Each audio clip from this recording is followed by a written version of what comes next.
Pai, entregamos essas contribuições nas Tuas mãos, ó Senhor. O Senhor tem nos sustentado, tem abençoado essa comunidade. Obrigado por cada pessoa que tem sido fiel ao Senhor neste lugar, com o seu tempo, dedicando seus dons e talentos, dedicando sua vida, dedicando, Senhor Deus, a nossa solidariedade, tudo aquilo que o Senhor tem nos dado, ó Pai. Entregamos nas Tuas mãos, que o Senhor possa nos ajudar a investir mais e mais na Tua obra, para a Tua glória. Abençoa o Teu filho aqui, toma em Tuas mãos, novamente, Pastor Cléo. Usa ele nessa noite, fala conosco, Senhor Deus, traga a Tua palavra. Nós queremos pedir ao Senhor mais pelo nosso coração e pela nossa mente, que nós saibamos e possamos ouvir a Tua palavra nessa noite, recebê-la e aceitá-la, Senhor. Quebra o nosso coração, em nome de Jesus. Não nos deixa achar, Pai, que já sabemos. Não nos deixa, Senhor Deus, nos sentir complexos. Mas nesse momento nós queremos nos sentir como a primeira vez que queremos ouvir o Teu Evangelho. Em nome de Jesus. Amém. Graças a Deus, amém?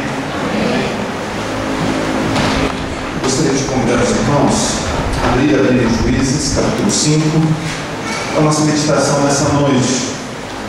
Eu estive aqui no domingo retrasado, onde nós iniciamos essa temática, ouvimos a palavra do Senhor.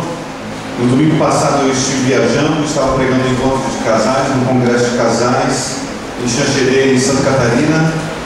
Mas quando eu estava ouvindo o pastor falando e compartilhando sobre aquilo que foi falado na segunda-feira passada, quando o pastor me convidou a compartilhar a palavra, o Senhor colocou essa palavra no meu coração. E eu fiquei pensando, será que eu estou dentro dessa temática, diante dessa proposta desse mês, e naquilo que o pastor havia comentado, e nesse texto que o pastor leu aqui também no início, então o Senhor confirmou isso no meu coração, que era a palavra de Deus nessa noite para os nossos corações. Amém?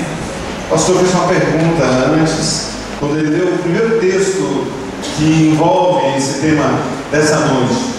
A pergunta é: que tipo de seguidores devemos ser? Diante desse tempo que nós temos que nos preparar. Eu estava lendo em casa, vocês não precisam abrir a Bíblia nesse texto, porque apenas nos lembra a respeito desse tema, de estarmos preparados.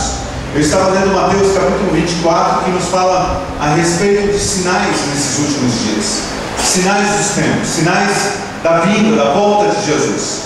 No capítulo 24, ele fala sobre isso, fala sobre o princípio das dores. E quando chega no versículo 14, ele diz: e será, depois de falar sobre a multiplicação da iniquidade, sobre profetas, falsos profetas que iriam se levantar nos últimos dias, sobre pessoas que iriam se trair uns aos outros, sobre as tribulações. Então ele termina, Jesus falando no versículo 14, dizendo: e será pregado esse evangelho no reino por todo o mundo, para testemunho de todas as nações, e então virá o fim.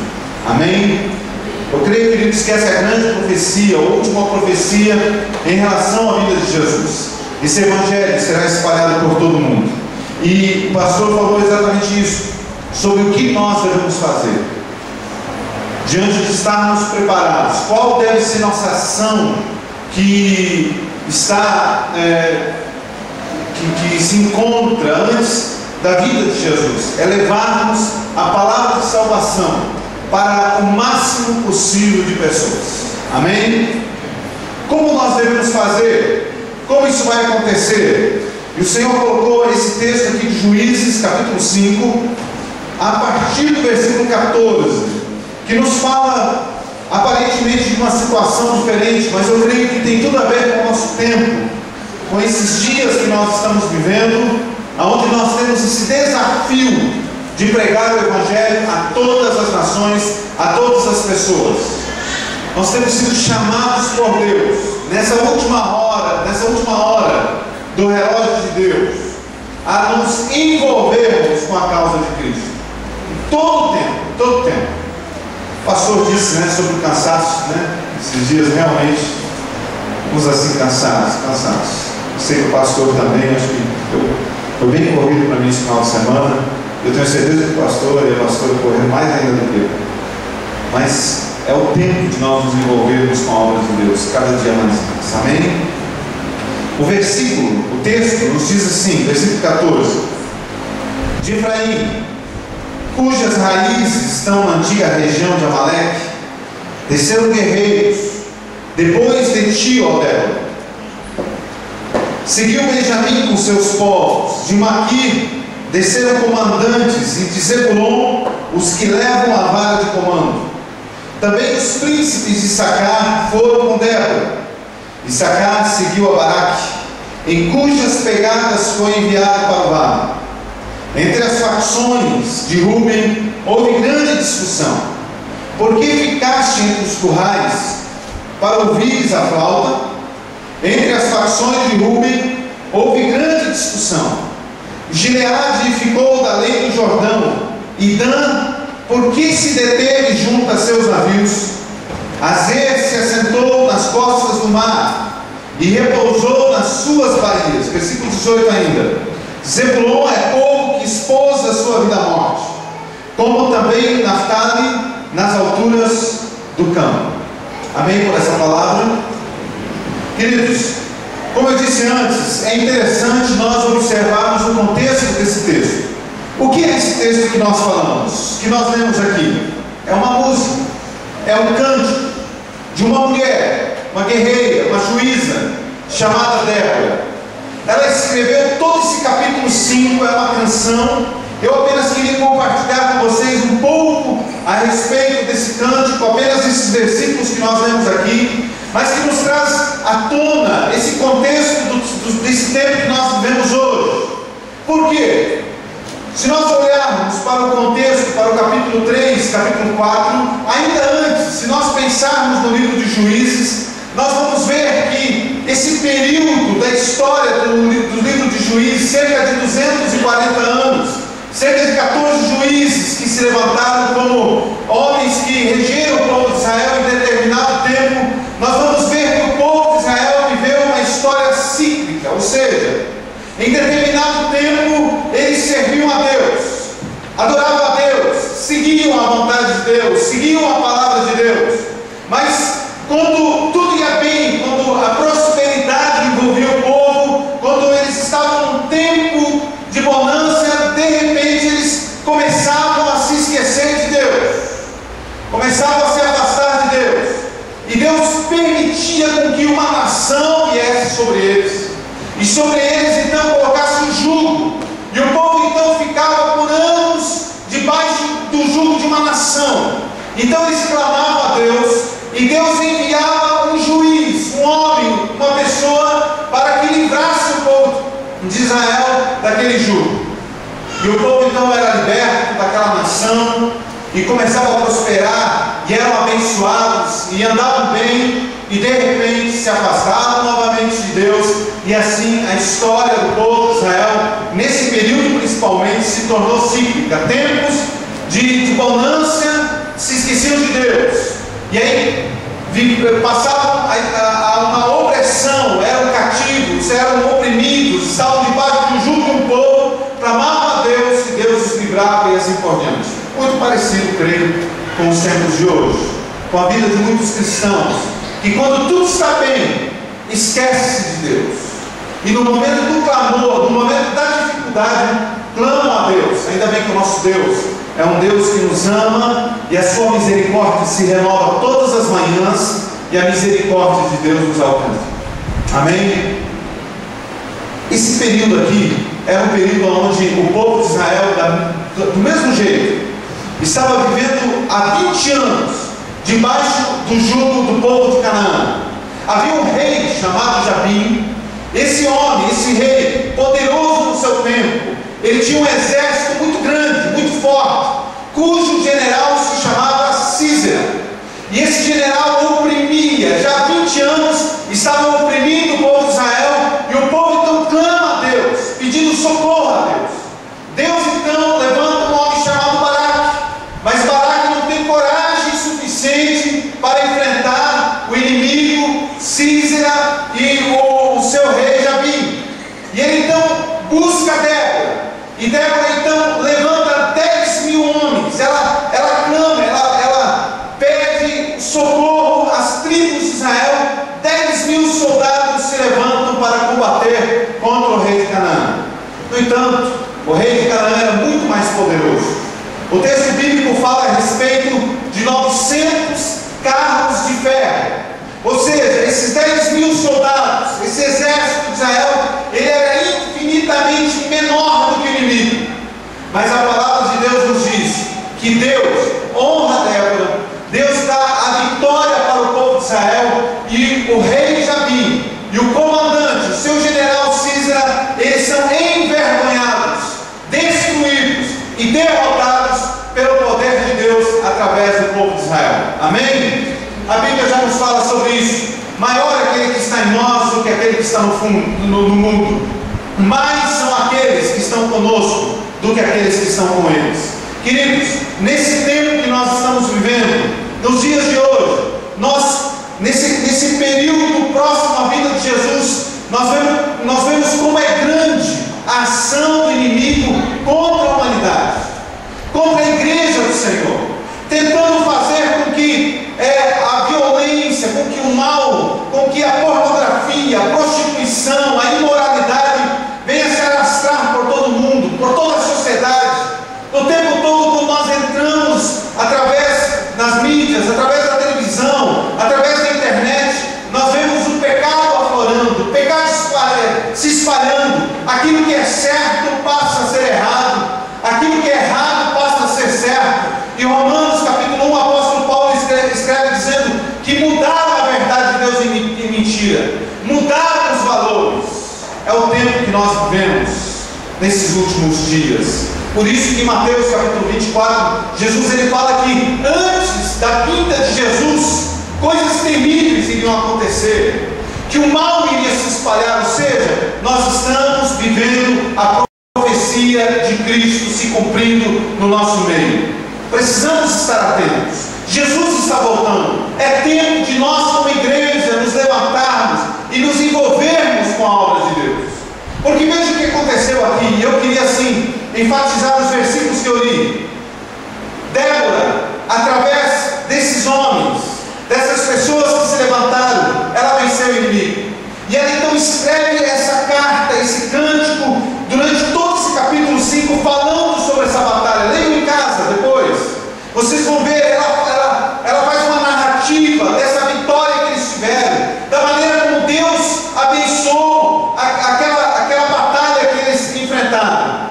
No entanto, nesses versículos que nós lemos, ela faz um pequeno comentário a respeito de 4 tribos, de 4 grupos de pessoas que, no entanto, apesar dessa batalha, apesar dessa luta, simplesmente não se envolveram.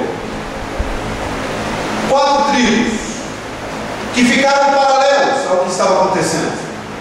4 tribos que não atenderam o chamado de Débora, que não atenderam o chamado de Deus, que não se envolveram na batalha.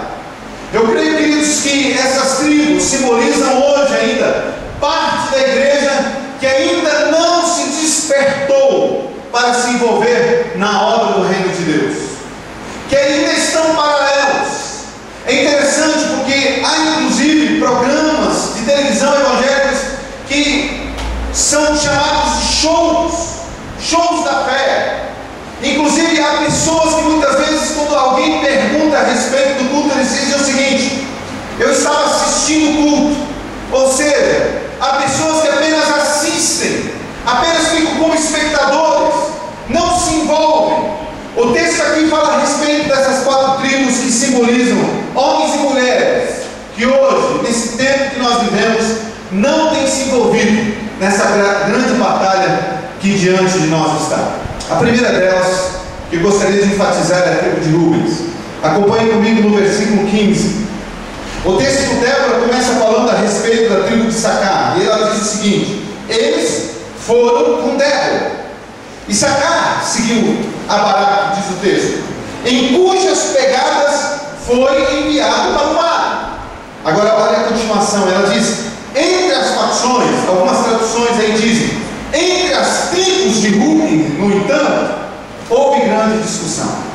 Versículo 17. Não, desculpa, versículo 16. Aí Débora pergunta para a tribo de Ruben: por que ficaste entre os currais? Para ouvires a flauta? Ou seja, Rúben não participou dessa batalha. Por quê? Porque eles estavam apenas no campo da discussão. Você pode dizer comigo?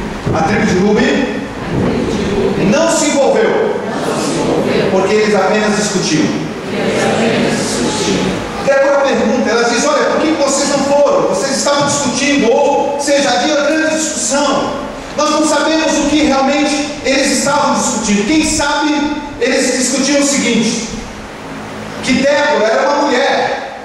E no período bíblico, esse período que nós lemos aqui, as mulheres não tinham valor na sociedade. Como que uma nação poderia seguir o comando de uma mulher? Isso é uma heresia. Talvez era essa a discussão, e alguns diziam: nós não vamos seguir a liderança de uma mulher, nós não vamos seguir essa juíza, isso não está certo. Quem sabe a discussão deles era essa. Quem sabe também a discussão deles era o seguinte: olha, no ano passado, quando a Israel fez a eleição da nova diretoria, meu nome não foi proposto para fazer parte da diretoria da igreja, não me colocaram em nenhum cargo da igreja, por isso eu não vou. Que os outros, que a diretoria, que a liderança dos jovens, que os irmãos da mocidade, que eles trabalhem, não me colocaram em nenhum trabalho, não me deram nenhum cargo, então eu não vou trabalhar. Quem sabe a discussão deles era essa? Quem sabe a discussão desses homens era que o inimigo era muito maior do que eles. E quem sabe quantas vezes, durante esses 20 anos, já houve tentativas de eles se libertarem daquela nação, do exército de Canaã, mas não deu certo. Nós já tentamos. Já ouviram alguma coisa tipo assim? Nós já tentamos uma vez, não dá certo, pastor, não dá certo, já foi tentado. Eu não sei qual era a discussão. O fato é que eles ficavam discutindo. A tribo de Rúben simboliza todos aqueles que não se envolvem, mas apenas ficam no campo da discussão.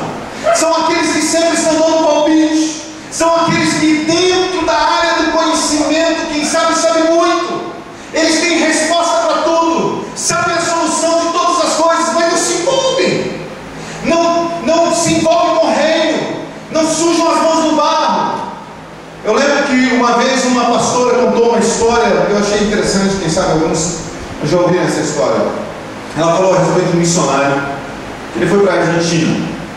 Lá na Argentina, quando ele foi comprar a passagem, o pessoal do guichê perguntou para ele: olha, você quer primeira classe, segunda classe ou terceira classe? Ele não entendeu porque tinha 3 classes, porque ele podia escolher as poltronas. Aí, como a igreja estava pagando para ele a viagem, ele pegou a melhor, pegou a primeira classe.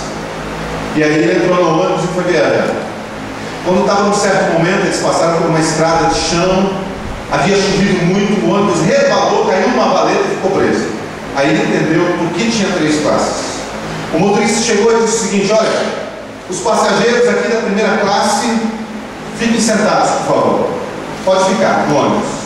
Segunda e terceira classe, desce. Aí eles desceram e ele falou assim: agora a segunda classe fica encostadinha ali do lado e a terceira classe empurra. Muitas vezes na igreja nós temos exatamente as 3 classes. Uma classe que simplesmente não faz nada, são aqueles que apenas assistem. Nós temos a segunda classe, que são aqueles que ficam do lado, olhando, quem sabe até dando opinião: olha, não é assim que se empurra o ônibus, só você aí, empurra melhor, pastor, olha só, tem gente que não sabe nem empurrar direito o ônibus. Mas tem a terceira classe, que são aqueles que se envolvem, que são aqueles que vão no bar, que empurram o ônibus, quem sabe até caem, quem sabe sujam a roupa. São aqueles que se envolvem com a obra, são aqueles que se envolvem com o reino, são aqueles que cansam, são aqueles que estão correndo para cima, para baixo, são aqueles que sustentam a obra do Senhor. A tribo de Rubens, ela apenas estava no campo da discussão.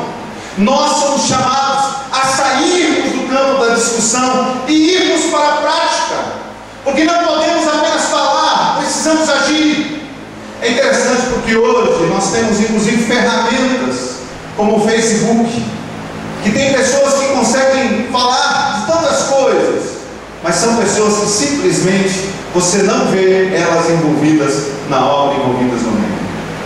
Se você talvez se encontra participante da tribo de Rubens, É hora de sair dessa tribo e se envolver na batalha. Amém? A segunda tribo que o texto nos apresenta é a tribo de Gileade. Veja o versículo 17, diz o seguinte: Gileade ficou além do Jordão. Eu acho interessante porque Gileade não era exatamente uma tribo. Na verdade, era um grupo de pessoas que moravam ali junto à tribo de Manassés. Moravam além do Rio Jordão. E Débora questiona eles: olha, vocês não se envolveram, vocês não vieram, vocês estavam do outro lado do Rio Jordão. A palavra Gileade significa boa sorte. E eu fico pensando que quem sabe Gileade não se envolveu porque eles pensaram o seguinte: olha, como nós temos realmente boa sorte, nós somos muito sortudos. Porque a tribo de Canaã tem dificuldade de fazer algum mal para nós. Eles têm dificuldade de atravessar o Rio Jordão. Nós estamos bem. O problema, na verdade, desse jugo de Canaã sobre Israel, não é nosso, é dos outros. O problema, na verdade, desse sofrimento é dos nossos irmãos, não é nosso. Nós temos sorte. Queridos, quem sabe algumas pessoas muitas vezes pensam: olha, como nós somos sortudos. Olha que bênção, que é verdade, é uma bênção. Nós somos salvos por Jesus Cristo. Nós temos a salvação, nós fomos libertos. Mas há pessoas talvez que pensam: olha, que bom que eu fui salvo.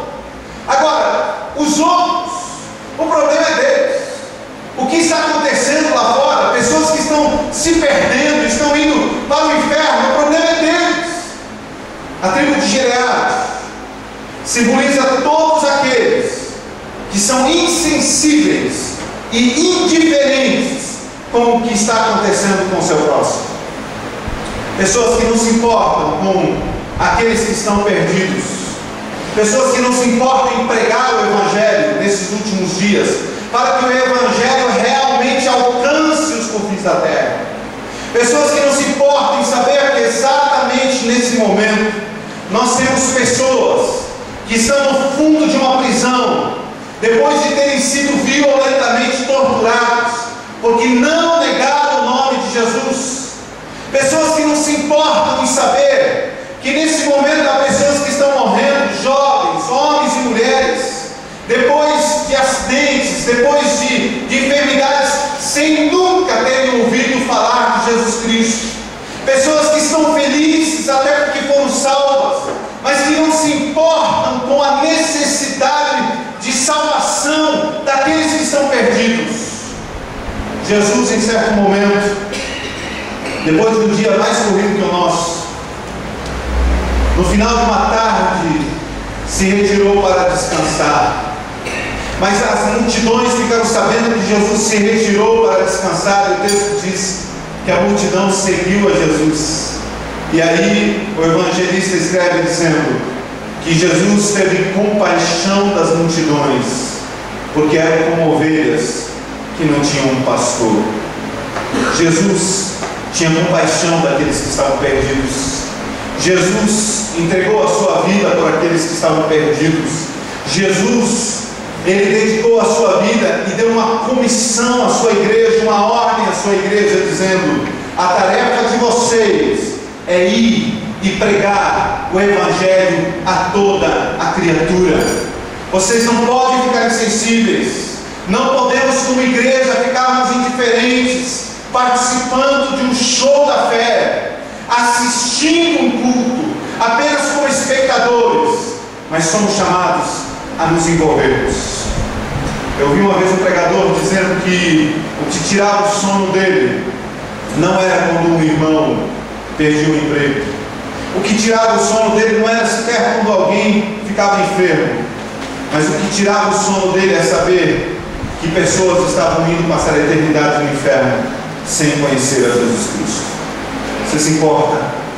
Se há alguém aqui nessa noite que ainda não tem se importado com aqueles que estão perdidos, saia da tribo de Gileade e venha para a batalha nesses últimos dias, em nome de Jesus. Amém? Diga comigo assim: da tribo de Rubens somente discutia.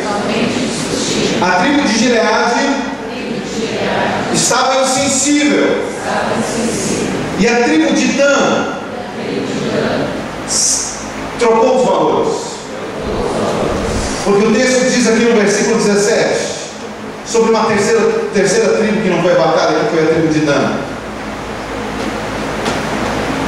Débora escreve dizendo: e Dan, ela faz uma pergunta: por que se deteve junto a seus navios? Por que ela faz essa pergunta? Porque a tribo de Dan, ela tinha uma atividade interessante. Ela participava, a tribo de Dan tinha uma atividade, ela participava de uma espécie de marinha mercante. Ou seja, eles pegavam, como a tribo de Dan ficava junto ao mar Mediterrâneo, eles tinham navios, pegavam os seus navios e faziam viagens para comprar produtos, especiarias. Depois eles voltavam, atracavam junto aos portos, e ali naqueles portos pessoas podiam entrar nos navios, comprar produtos, fazer escambo, ou seja, eles trabalhavam em navios mercantes, navios lojas.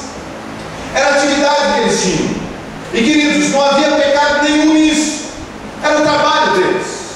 Precisamos compreender, queridos, que nosso trabalho é bênção de Deus. Amém? A escola, nossa faculdade, nosso estudo é bênção de Deus. Deus nos deu. É através do nosso trabalho que nós podemos sustentar a nossa casa. É através do nosso trabalho que Deus nos dá o pão nosso de cada dia. É bênção de Deus. Inclusive, a Bíblia nos diz que quem não quer trabalhar também não coma. Ou seja, trabalhar é bênção. É bênção de Deus nas nossas vidas. O problema da tribo de Dan é que ela colocou os seus negócios, as suas atividades acima do propósito que Deus havia colocado para eles. A palavra Dan significa julgar, e quem sabe Dan errou no seu julgamento, porque durante a batalha, enquanto seus irmãos estavam envolvidos na guerra, enquanto seus irmãos estavam envolvidos na batalha, pessoas estavam perdendo a vida, lutando contra o exército de Canaã. Homens estavam morrendo, mulheres estavam perdendo seus esposos, filhos estavam perdendo seus pais, porque estavam envolvidos numa batalha. A tribo de Dan estava envolvida com seus negócios. A tribo de Dan simboliza todos aqueles que colocam na sua vida particular os seus negócios, o seu trabalho, suas escolas, sua escolaridade, sua faculdade, acima do reino de Deus. Porque a palavra de Deus nos fala em Mateus capítulo 6, versículo 33, que eu e você precisamos buscar o reino de Deus e a sua justiça em primeiro lugar, e as demais coisas nos serão acrescentadas. Amém? Teu trabalho é importante, o teu estudo é importante, mas o reino de Deus precisa estar em primeiro lugar. Não podemos colocar nada acima de Deus. Deus nunca vai ocupar segundo lugar na nossa vida. Ou Deus ocupa primeiro lugar na nossa vida, ou Ele não ocupa nenhum lugar na nossa vida. É Deus em primeiro lugar. Deus acima da nossa empresa. Deus está acima dos nossos negócios. Deus está acima de todas as coisas. É Ele que precisa ser o motivo de nós acordarmos cedo, dormirmos tarde. É o reino de Deus e a sua justiça. Dan julgou errado suas prioridades. No meio da batalha, ele julgou os seus negócios mais importantes. Quantas vezes nós vemos, eu sei que aqui não acontece, pastor, mas lá no sul acontecia às vezes. Chegava um irmão e dizia, um jovem dizia: pastor, ora por mim, eu vou fazer o Enem. E aí a igreja ora. E o pastor ora, os irmãos oram, o irmão passa no Enem, e entra na faculdade, conta testemunho, e a igreja glorifica, porque é bênção de Deus. Às vezes é um líder dos jovens, é uma pessoa envolvida com a igreja, e todo mundo se alegra junto. Aí passa um certo tempo, a pessoa não aparece mais na igreja. E aí o pastor, eu sei que aqui não acontece, mas lá no sul acontecia, às vezes o pastor procurava a pessoa. E aí perguntava para ele: o que aconteceu? Ah, pastor, não dá mais, eu estou estudando mais, pastor, é muita prova, muito trabalho, final de semestre. A pessoa não tem mais tempo para as coisas de Deus, porque os seus estudos se tornaram prioridade.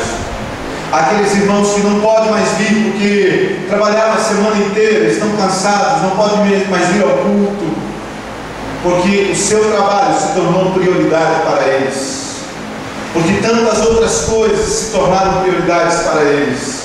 Mas o reino de Deus não é mais prioridade. Se o reino de Deus não tem sido prioridade para você, saia da tribo de Dan e venha para a batalha nesses últimos dias.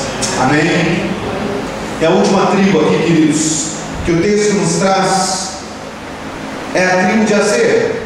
Ainda no versículo 17: Gileade ficou da lei do Jordão. Diga assim: Gileade estava insensível. Rúben estava discutindo. Dan trocou as prioridades. Agora olha o que diz aqui: Aser se assentou nas costas do mar e repousou nas suas baías. Diga assim: Aser estava na baía. Amém? Quantos baianos nós estamos aqui nessa noite? O texto está dizendo aqui, ó, repousou nas suas baías. Estava lá em Salvador, estava na praia. Isso não é pecado ir na praia. Estou brincando, a gente não é Bahia, não é mesmo a Bahia. Não é pecado ir na praia. Não é pecado tirar férias. Pelo contrário, é importantíssimo. Nós temos que cuidar do tempo do Espírito Santo. Precisamos descansar.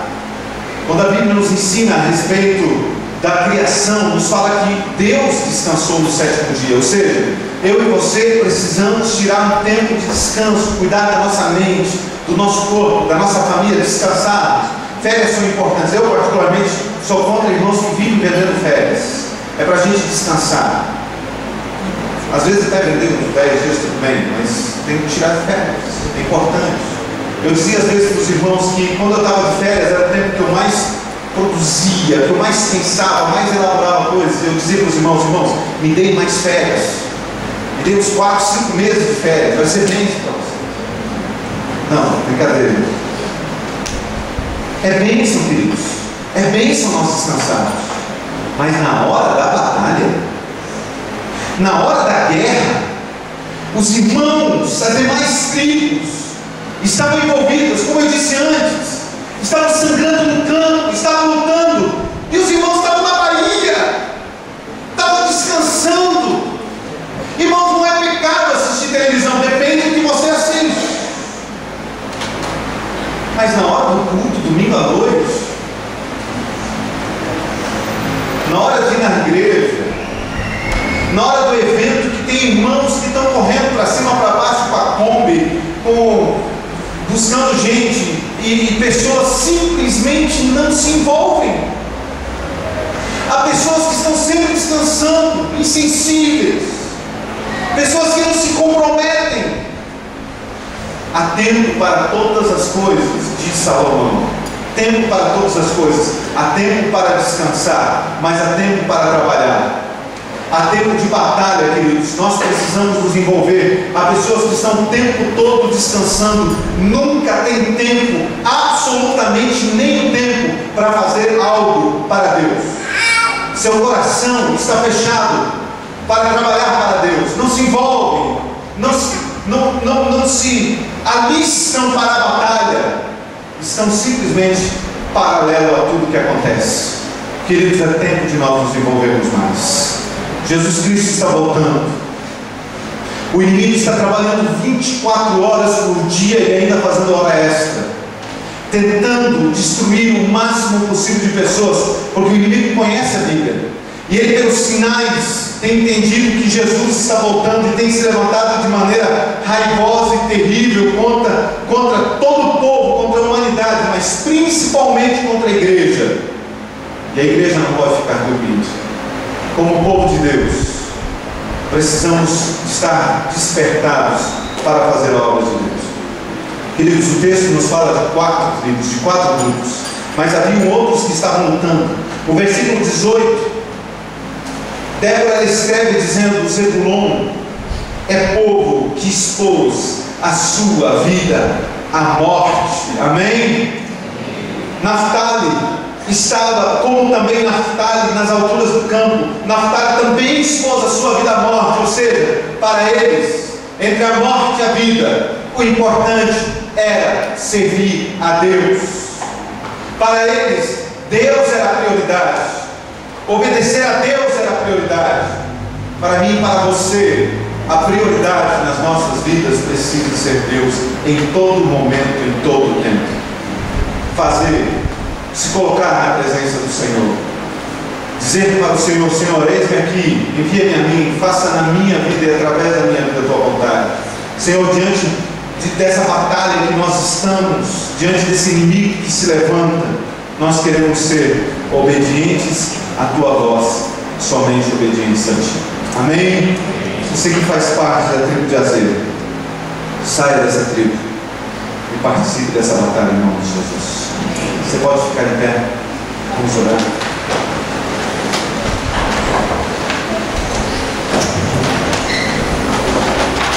Você está preparado? Queridos, eu fiquei pensando nesse texto aqui. Quem sabe quanta vergonha passar essas 4 tribos depois, não é verdade, pastor?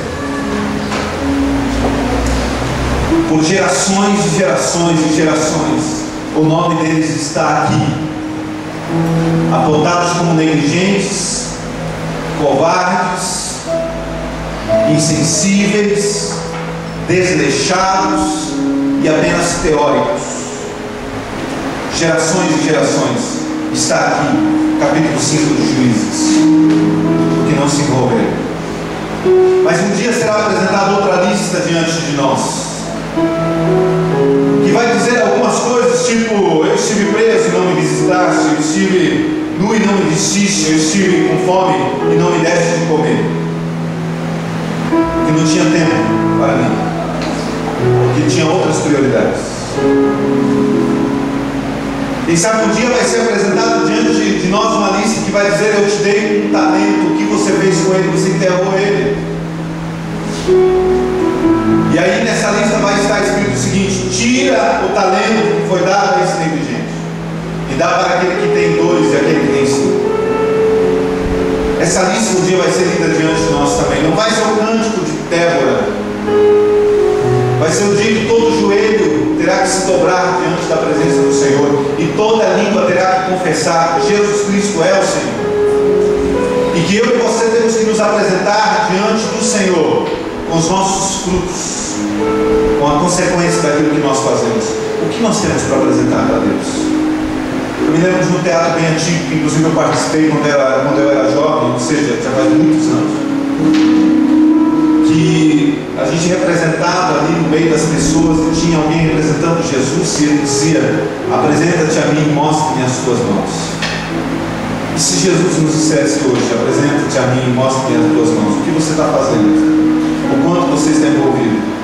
Nesses últimos dias, Jesus está voltando. É tempo de nós nos despertarmos e compartilharmos a palavra de Deus para o máximo de pessoas possíveis. Feche seus olhos. Ô Senhor, estás voltando.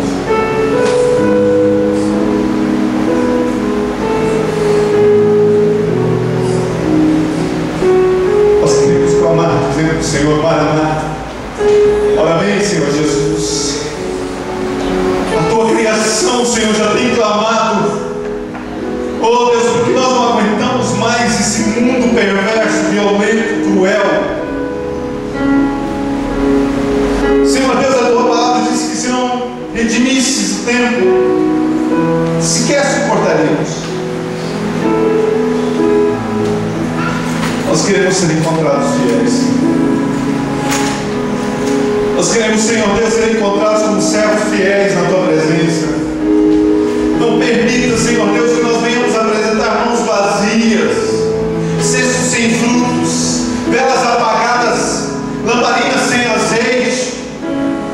Oh Deus, desperta-nos como igreja, para que nós venhamos nos envolver profundamente com o teu reino, Senhor. Que os nossos negócios, que o nosso dinheiro, que, Senhor Deus, nada daquilo que nós temos muitas vezes colocado como prioridade seja prioridade, mas que o teu reino esteja em primeiro lugar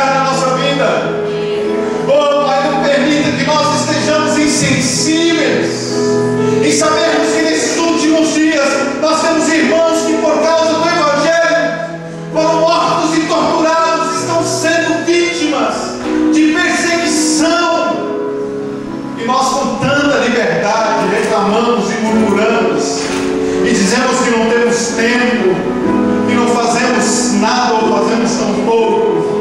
Enquanto isso, Senhor Deus, há homens e mulheres que estão se sobrecarregamos os nossos líderes, sobrecarregamos os nossos pastores, achamos que eles são funcionários da igreja, que eles têm que servir e fazer tudo sozinho.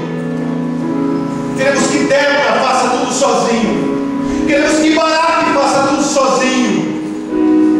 E será cobrado de cada um de nós, Senhor Deus, aquilo que nós fazemos, aquilo que nós deixamos de fazer. Age no nosso ser, faz-nos corar de vergonha, desperta no Senhor Deus, para que nós possamos entender, ó Pai, porque deste teu Filho Jesus, porque Jesus foi entregue, porque Jesus sofreu, porque Jesus se fez homem, porque Jesus se habitou entre nós, porque Jesus se entregou por nós, porque Jesus derramou sangue, porque Jesus foi pendurado na cruz, porque Jesus se tornou maldição, porque Jesus se tornou vergonha. É para que homens e mulheres fossem salvos. Usa-nos como instrumento, Senhor Deus. Levanta-nos lá na nossa vizinhança, levanta-nos, Senhor Deus, lá na nossa família. Senhor Deus, que nós possamos nos apresentar diante dos nossos líderes, nossos pastores, Senhor Deus, e dizer o que você precisa, o que nós podemos fazer, no que nós podemos ser úteis. Oh Deus, desperta-nos, Senhor. Oh Deus, os campos estão brancos e poucos são ceifeiros. Muda, Senhor Deus, essa realidade de gente que só assiste, de shows, de espectadores, mas que nós venhamos entrar aqui dentro, sim, para sermos alimentados e sairmos deste lugar para trabalharmos, Senhor Deus, no teu reino em todo o tempo, Senhor, em nome de Jesus, em nome de Jesus. Pessoas aqui nessa noite, Senhor, que eu sei estão dizendo sim para ti, que querem sair da vida de nada, que querem deixar a vida, que querem deixar o campo das discussões de muitos, mas querem se envolver, Senhor. Conheces cada coração e a disposição de cada um, Senhor Deus. Faça uma grande obra em nossas vidas, na vida de cada um dos teus filhos. Fale com Deus nessa noite. Diga, Senhor, diga o quanto você quer se envolver. Abra o teu coração para o Senhor.